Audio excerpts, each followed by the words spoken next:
रसवाल पोछा रसवाला।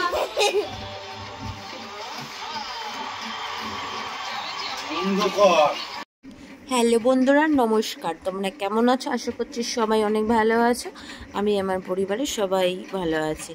শারদীয়ার প্রীতি, শুভেচ্ছা ও অভিনন্দন জানিয়ে আজকের ভিডিওটা আমি শুরু করলাম।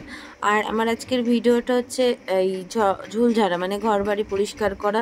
পুজো এসে গেছে, মা এসে গেছে, তো তাই জন্য আমাদের নতুন নতুন জামা কাপড়, পোশাক আশাকের সঙ্গে ঘর বাড়িগুলোও একটু এদিক ওদিক করে পরিষ্কার রাখতে হয়। তো যাই হোক, আজকের ভিডিওটা এটাই। তো তোমরা দেখতে থাকো আর সঙ্গে থাকো। ভালো লাগলে লাইক কমেন্ট করে দিও আর একটু শেয়ার করে দিও। আর হচ্ছে গিয়ে পুজো এসে গেছে, মানে এই ঘর বাড়ি পরিষ্কার করছে আর পুজো পুজো মনে হচ্ছে। আর জানো তো, আমার শরীরটা না, সত্যি কি বলবো তোমাদেরকে, এখনও শরীরটা এত খারাপ এত খারাপ, তবুও দেখো সবটাই করতে হচ্ছে। কি করার, কেউ তো নেই আমার, ওই জন্য সবটাই করতে হচ্ছে।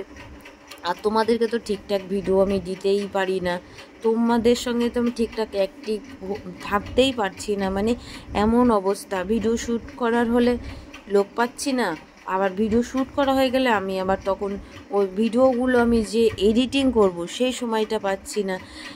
এই করে করে আমার ভিডিও দেওয়ার প্রচুর গ্যাপ হয়ে যাচ্ছে, ও এত গ্যাপ হয়ে যাচ্ছে, যার জন্য আমারও মনের মধ্যে উসখুস উসখুস লাগে যে যতক্ষণ ভিডিও না দিতে পারি। কিন্তু কি করব বলো, চেষ্টা করেও আমি পারি না। আর এখন দেখো, আমি রান্নাঘরটা পরিষ্কার করে নিচ্ছি। রান্নাঘরটা এমনি আমার ঘরে কোনো ঝুল নেই। এই বাড়িতে যে কাজ হচ্ছে, মিস্ত্রি দাদারা যে কাজ করছে, এই যে সিমেন্ট বালি সেই সমস্তগুলো উড়ে উড়ে এসে পায়ে পায়ে এসে বিছনা মিছনা দিয়ে ভর্তি।